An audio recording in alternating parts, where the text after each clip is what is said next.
সরকার ও নির্বাচন কমিশন সুষ্ঠু নির্বাচনের চেষ্টা করলেও নানাভাবে তা বিঘ্নিত করার চেষ্টা চলছে, এমন অভিযোগ করেছেন বিএনপি মহাসচিব মির্জা ফখরুল ইসলাম আলমগীর। আর আন্দোলন না করে পিআর পদ্ধতিতে নির্বাচনের দাবি আগামী সংসদের উপর ছেড়ে দেওয়ার আহ্বান জানান তিনি। বলেন, মহান মুক্তিযুদ্ধের অসাম্প্রদায়িক চেতনা ভুলিয়ে দেওয়ার চেষ্টা চলছে বলেও অভিযোগ করেন বিএনপি মহাসচিব।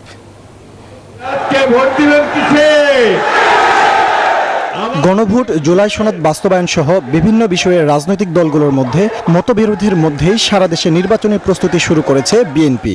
দেশে ফিরে তারেক রহমান নির্বাচনী প্রচারণায় অংশ নেবেন বলে জানিয়েছেন আমানুল্লাহ আমান। যুবকের কর্মসংস্থানের গণসংযোগ থেকে সভা সমাবেশে বিএনপি নেতারা বলছেন, পিআর পদ্ধতিতে রাজপথে জামাতের আন্দোলন নির্বাচন বানচালের ষড়যন্ত্র।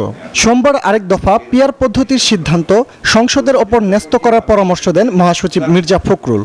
আজকে হঠাৎ করে সামনে যখন এই বিষয়টা আসছে এবং তার জন্য আন্দোলন হচ্ছে, তখন কিন্তু আপনার স্বাভাবিকভাবেই যারা অতি দ্রুত একটা নির্বাচন চান, দেশে আপনার গণতন্ত্রকে পুনঃপ্রতিষ্ঠা করার জন্য, গণতান্ত্রিক সরকার গঠন করার জন্য, গণতান্ত্রিক পার্লামেন্ট গঠন করার জন্য তারা আমরা একটু উদ্বিগ্ন হই।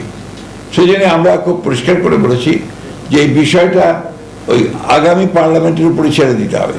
নানাভাবে দেশের সাম্প্রদায়িক সম্প্রীতি নষ্টের চেষ্টা চলছে অভিযোগ করে বিএনপি মহাসচিব বলেন, আগামী নির্বাচনে জনগণের রায় প্রমাণ করবে বাংলাদেশ অসাম্প্রদায়িক।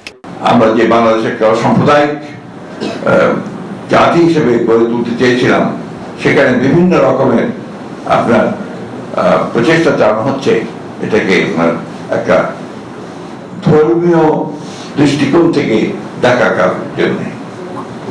আমরা এটা সবসময় আপনাদের প্রতিবাদ করেছি, প্রতিবাদ জানিয়েছি এবং আমরা খুব আশা করে আছি যে আগামী নির্বাচনে জনগণ আরেকবার রায় দেবে যে বাংলাদেশের মানুষ সত্যিকার অর্থেই তারা অসাম্প্রদায়িক।